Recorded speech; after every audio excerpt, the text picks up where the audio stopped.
ओम नमो भगवते वासुदेवाय। ओम नमो भगवते वासुदेवाय। ओम नमो भगवते वासुदेवाय। नारायणं नमस्कृत्य नरं चैव नरोत्तमं देवीं सरस्वतीं व्यासं ततो जयमुदीरयेत्। नष्टप्रायेषु अभद्रेषु नित्यं भागवत सेवया भगवतीरुत्तमश्लोके भक्तिर्भवति नैष्ठिकी। कृष्णाय वासुदेवाय देवकीनन्दनाय च नन्दगोपकुमाराय गोविन्दाय नमो नमः।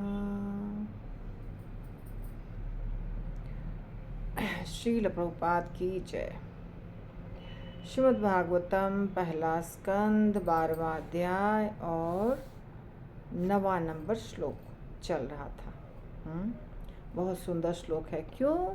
क्योंकि इसमें भगवान का वर्णन है।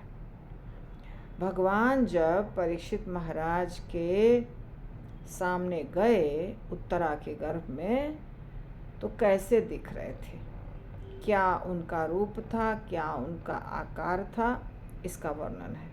ठीक है ना।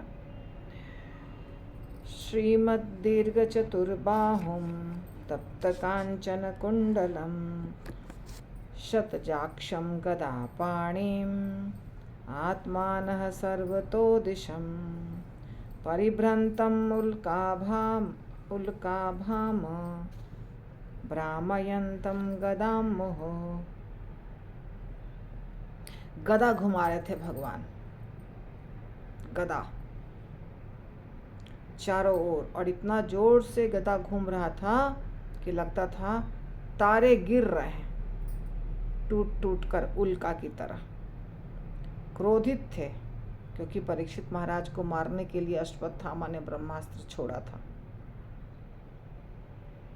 तो भगवान गदा लेकर पहुंचे थे अंदर में। प्रभुपाद वर्णन कर रहे हैं और हम देख रहे हैं आगे। प्रभुपाद काफ़ी चीज़ें बता रहे हैं, जैसे लोगों का स्वभाव है, लोग जो हैं वो दूसरों को नष्ट करने के लिए परमाणु बम वगैरह बनाते हैं। ये सब प्रभुपाद ने बताया है। और अभी हम आगे जो करेंगे वो यहाँ से है कि भगवान की चर्चा किया प्रभुपाद ने। भगवान की चर्चा हुई है इसमें कि भगवान कैसे बहुत छोटा भी बन सकते हैं और बहुत बड़ा भी बन सकते हैं, दोनों रूप ले सकते हैं भगवान वे। और हमने उदाहरण दिया था इसका, तो हम आगे पढ़ेंगे। तो वे हमारी किसी गणना की परिधि से सीमित नहीं हैं। वे हम जितना सोच सकते हैं उससे भी अधिक विशाल और हमारे चिंतन शक्ति से भी अधिक लघु बन सकते हैं। यानी जब वो विशाल बनना चाहते हैं तो बहुत विशाल बन सकते हैं, छोटा बनना चाहते हैं तो बहुत छोटा बन सकते हैं। ऐसा एक बार हनुमान जी ने भी किया था।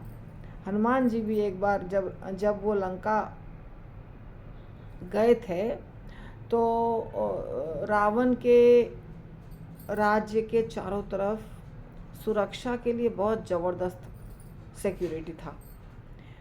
राक्षसियाँ, राक्षसगण, और फिर जैसे होता है ना इलेक्ट्रिसिटी, अग्नि, खाई, पानी, ऐसे बहुत सारी चीज़ें इंतज़ाम की गई थी। क्योंकि रावण सोचा था, मालूम था कि मैं गलत काम करता हूँ तो मुझे खतरा है, तो अपने राज्य को बड़ा सुरक्षित बना के रखा था। तो हनुमान जी जब गए थे, मतलब हनुमान जी भक्त हैं, फिर भी मैं एग्जाम्पल बता रही हूँ, यहाँ भगवान की बात हो रही है, पर हनुमान जी भगवान के भक्त हैं, पर उनमें भी इतनी शक्ति है। तो हनुमान जी जब गए थे तो एक बार बहुत छोटे बन के प्रवेश कर गए थे, क्योंकि अपने साइज़ के बनेंगे तो वहाँ जो पहरा दे रही थी राक्षसी, वो उनको पहचान जाएगी, देख लेगी, युद्ध शुरू हो जाएगा। तो बहुत छोटे बन के चले गए थे अंदर। हनुमान जी भी छोटे बन सकते हैं, बड़े बन सकते हैं, ये सब उनके में अंदर भी ताकत है। और जब रावण कह रहा था इस बंदर को बांधने की बात तो बाद में हुई। पहले हनुमान जी ने कहा कि मैं दूत हूँ रामचंद्र जी का, तो रावण ने स्वागत नहीं किया। दूत का स्वागत होना चाहिए, तो हनुमान जी का स्वागत नहीं किया रावण ने। तो हनुमान जी को बुरा लगा कि दूत के लिए एक सिंहासन, चेयर कुछ होना चाहिए, उसको बैठने के लिए बोलना चाहिए।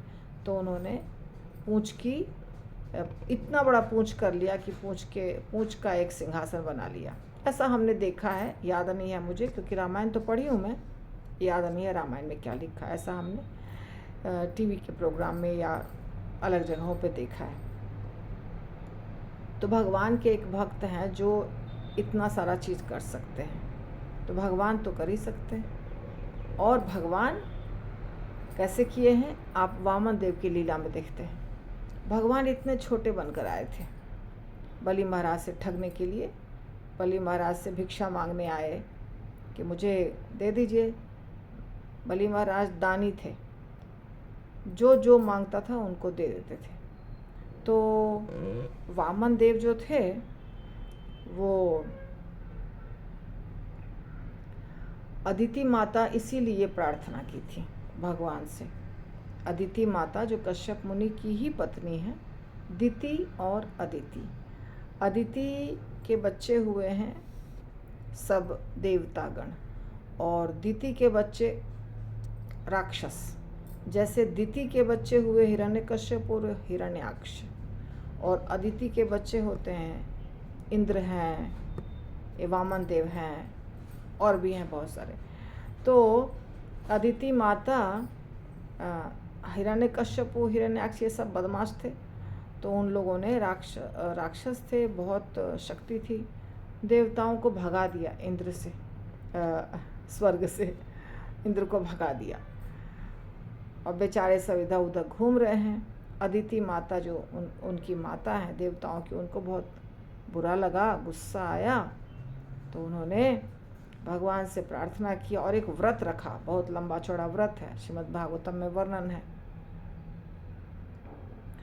कि वो हमारे गर्भ से भगवान आप जन्म लीजिए और मुझे ऐसा पुत्र चाहिए जो मेरे इन पुत्रों का, जिनका अधिकार छीन लिया है, इन पुत्रों को वापस उनका अधिकार दिला सके। ये वाला हम रिक्वेस्ट पयोव्रत किया था, तब जा कर के भगवान पैदा हुए वामन देव।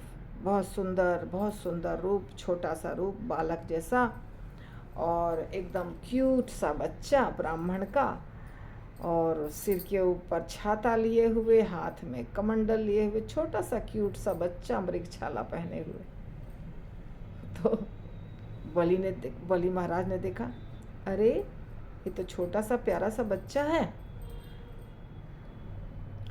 तो क्या चाहिए तुमको? तो हमको भूमि चाहिए, 3 पग भूमि चाहिए। अरे इतना छोटा छोटा पग है इसका, 3 पग भूमि में आदमी तो क्या करेगा बताओ, एक रूम भी नहीं बना सकता है। बलि महाराज ने कहा, एक तो तुम छोटे हो और तुम्हारा इतना छोटा पैर है, और मैं इतना बड़ा राजा हूँ, तो कोई ऐसा चीज़ मांगो जो देने में भी मुझे अच्छा लगे।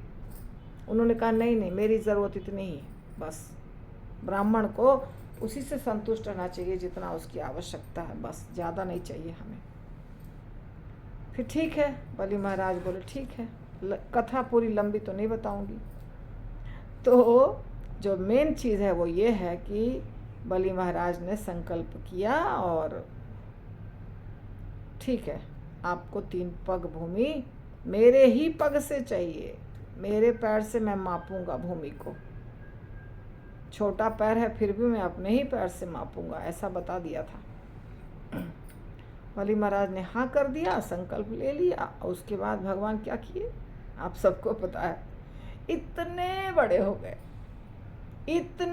हो गए कि पूरे ऊपर के लोगों को 1 पैर में और नीचे के लोगों को 1 पैर में माप लिए। 2 पैर में पूरा ब्रह्मांड पूरा ब्रह्मांड माप लिए, जबकि पूरे ब्रह्मांड के मालिक तो थे नहीं बलि महाराज, फिर भी उन्होंने नाप लिया, चलो तुम जहाँ भी हो, अब तुम्हारे खड़े होने की भी तुम्हारे पास जगह नहीं है, पूरा ब्रह्मांड मेरा हो गया। तो भगवान जो है वो बहुत बड़े हो सकते हैं, बहुत छोटे हो सकते हैं, हमारी सीमा, हमारी सोच के बहुत परे, उसको कहते हैं भगवान।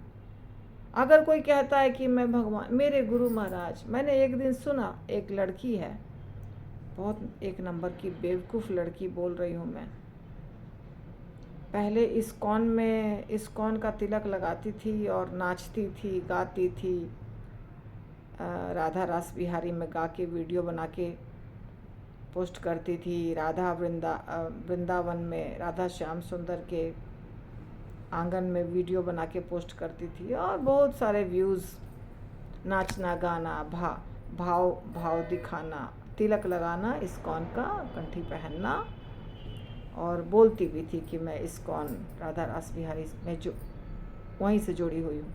अभी वो दूसरे संप्रदाय को से जुड़ गई है, ठीक है, आप दूसरे संप्रदाय से जुड़े हैं, उसमें कोई दिक्कत नहीं है, आपको जहाँ अच्छा लगा आप जुड़िए। पर कहती है कि मेरे गुरु महाराज राधा रानी के हमारे राधा रानी मेरे गुरु महाराज बनकर अवतरित हुए। राधा रानी जो हैं, राधा रानी हैं, वही हमारे गुरु महाराज बनकर के प्रकट हुए हैं। अब बताइए, ऐसे ऐसे लोग हैं और ऐसे ऐसे गुरु हैं और ऐसे ऐसे शिष्य हैं। तो ये सब हरकत बहुत गलत है, ये सब हरकत नहीं होनी चाहिए। भगवान भगवान हैं, गुरु भगवान नहीं हैं। हम उनको सम्मान देंगे भगवान के जैसा, क्योंकि हमको भगवान से मिलाया उन्होंने, उनके पास ताकत है, वो भगवान से मिला है, पर वो भगवान नहीं है। गुरु भगवान हमारे गुरु बनकर अवतरित नहीं हुए, ये लैंग्वेज सही नहीं है, पर यही शिक्षा मिली है उन लोगों को। तो इस प्रकार गलत सोच, तो भगवान हमारे चिंतन के परे हैं। भगवान अलग चीज़ हैं, उनको समझना होगा। गुरु कभी भी भगवान नहीं बन सकते हैं, हम कभी भी भगवान नहीं बन सकते हैं। भगवान जो हैं वो हमेशा से भगवान हैं, और उनके अवतार का पूरा वर्णन शास्त्रों में रहता है।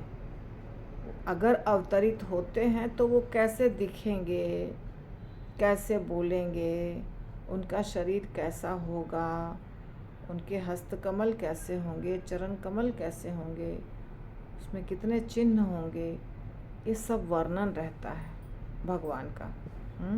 समझना होगा। आगे हम पढ़ते हैं। तो किंतु प्रत्येक दशा में वे वही सर्वशक्तिमान भगवान बने रहते हैं, हर दशा में। उत्तरा के गर्भ में अंगूठे के तुल्य श्री विष्णु में तथा वैकुंठ धाम वासी पूर्ण नारायण में कोई अंतर नहीं है। उत्तरा के गर्भ में भगवान इतने छोटे से थे, अंगूठे के साइज के, वैकुंठ लोक में बहुत बड़े हैं।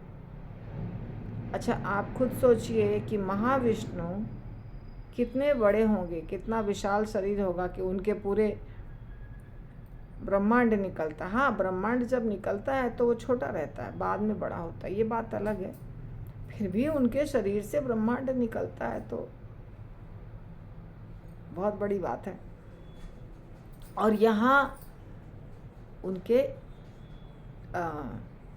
उत्तरा के गर्भ के अंदर भगवान चले गए, गर्भ के अंदर, तो भगवान बहुत छोटा बन सकते हैं, है ना। जैसे कि यशोदा माता को जब भगवान ने दिखाया मुंह खोल के, तो यशोदा माता ने देखा सब कुछ है अंदर मुंह में, चांद, तारे, सूरज, और खुद वो भी हैं, खुद यशोदा माता भी हैं भगवान के मुख के अंदर।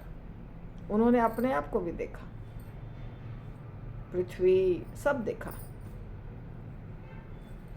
तो भगवान के मुख के अंदर सब कुछ दिखाई दिया, पर फिर भी भगवान बाहर खड़े हैं। ये चीज़ है। इसलिए जो ये समझ जाएगा, जो व्यक्ति भाव रखता है सही, वो समझ जाएगा। इसमें दिमाग ज़्यादा लगाने की ज़रूरत नहीं है। भगवान है तो वो सब कुछ कर सकते हैं। और जिन जिन जिन लोगों ने कहा कि हे भगवान हमको आपकी माया देखनी है, उनको भगवान ने दिखा दिया। मार्कंडेय ऋषि को, उनको मन था कि भगवान की माया को देखें, तो जबरदस्त दिखाया भगवान ने मार्कंडेय ऋषि को। 11वें स्कंद में वर्णन है। शिव जी को मन था कि मोहिनी रूप का दर्शन करूं मैं, उनको भी जबरदस्त दिखाया भगवान। पीछे पीछे पीछे पीछे भगवान शिव जी मोहिनी रूप के पीछे पीछे दौड़ रहे थे। तो शिव जी हैं, ब्रह्मा जी हैं, मार्कंडेय ऋषि जैसे ऋषि हैं, ये सब मोहित हुए हैं भगवान के माया शक्ति से। जब भगवान चाहते हैं और खुद व्यक्ति कहता है कि मुझे देखनी है आपकी माया शक्ति, भगवान हंसते हैं, अच्छा तुमको मेरी माया देखनी है, देख लो मेरी माया। तो मार्कंडेय ऋषि को भी देखना था, उन्होंने भी देख लिया। शिव जी को देखना था, उन्होंने भी देख लिया। ब्रह्मा जी को देखना नहीं था, उनको कन्फ्यूज़न हुआ था, उनको भी दिखा दिया भगवान ने। चलो ठीक है, तुम देख लो मेरी माया शक्ति। तो हम लोग क्या चीज़ हैं, हम लोग क्या चीज़ें बताइए? तो कहीं नहीं है, जुगनू के भी समान नहीं है। तो वास्तव में भगवान चाहे कितने बड़े हो जाएं, चाहे कितने छोटे हो जाएं, वो वही रहते हैं। वे अपने विभिन्न असमर्थ भक्तों की सेवा स्वीकार करने हेतु अर्चा विग्रह का रूप लेते हैं। वही भगवान विग्रह बन जाते हैं एक स्थान पर।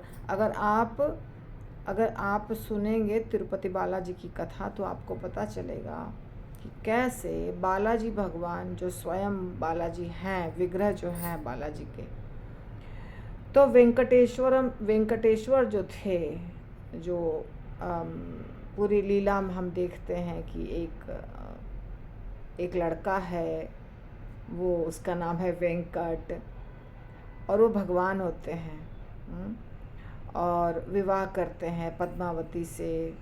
वो सब लीला अगर आप पढ़ेंगे तो लास्ट में वही वेंकटेश्वर मूर्ति बन जाते हैं, क्योंकि कलयुग में लोग बहुत सारा अपराध करेंगे और बार बार मेरे पास आएंगे बोलने, माँ भगवान आप ना हमको हेल्प करिए, हमसे ये गलती हो गई, हमको हेल्प करिए।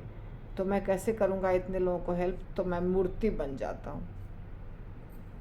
मूर्ति बन गए वो। तो भगवान अर्चा विग्रह के रूप में इसलिए आते हैं क्योंकि अभी सामने सीधे खड़े होकर भगवान सॉल्व करने लगेंगे प्रॉब्लम, तो कितना प्रॉब्लम है आप बताइए? प्रॉब्लम्स का कोई अंत नहीं है।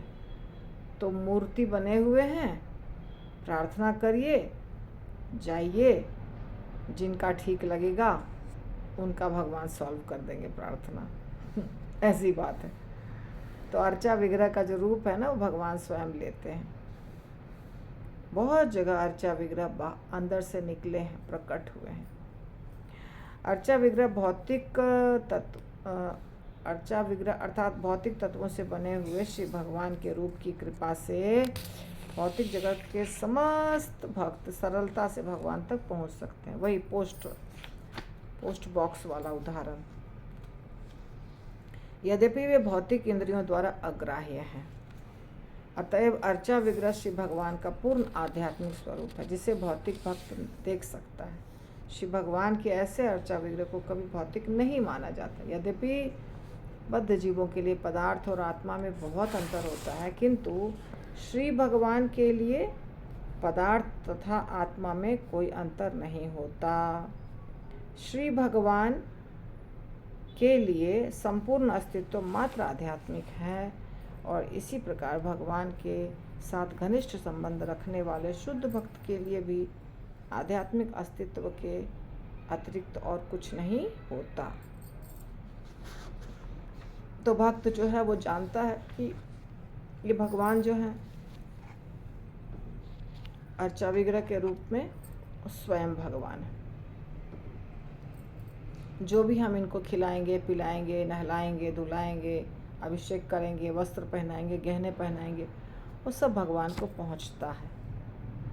नहीं करते हैं तो वो भी भगवान देखते हैं कि कुछ नहीं कर रहा है ये भक्त, नाराज़ भी हो जाते हैं। ये भक्त नालायक है, बिल्कुल कुछ करता नहीं है, भाग भी जाते हैं, छोड़ के घर भाग भी जाते हैं। विश्वास नहीं हो रहा है। एक अर्चा विग्रह है मायापुर में जगन्नाथ भगवान का, राजापुर जो है स्थान, वहाँ पे वहाँ के अर्चा विग्रह अपने मंदिर से भाग के चले जाते थे इस्कॉन प्रसाद लेने के लिए। और इस्कॉन में बहुत टेस्टी टेस्टी प्रसाद मिलता है, बहुत मतलब भोग मिलता है। तो वहाँ के पुजारी को पता चला, उनको सपना दिए कि यहाँ अच्छा नहीं बनाता है, कोई अच्छा नहीं बनाता है यहाँ पे, कुछ हमको भोग नहीं लगता, तो इसलिए मैं जाता हूँ इस्कॉन। बाद में वहाँ का जो भी डिपार्टमेंट था उसने इस्कॉन को ही दे दिया। अभी इस्कॉन के ही डिवोटीज़ वहाँ भी सेवा करते हैं। तो भगवान भाग भी जाते हैं जगह छोड़ के। आप देखिए नील माधव जी छोड़ के भाग गए विश्वावसु को, और वो चले गए कहाँ? बोले नहीं, तुम्हारा बहुत बहुत दिनों से तुम्हारा स्वीकार किया, कंद मूल फल, अभी मुझे जाना है राजा के दरबार में, वहाँ पे मंदिर बनेगा बड़ा सा, और वहाँ पे जो राजा खिलाएंगे वो खाना है मुझे। इसलिए सब लोग अच्छे से सेवा करिए। हालांकि मैं ही नहीं कर पाती हूँ, आप लोग को बोल रही हूँ। श्रील प्रभुपाद की जय।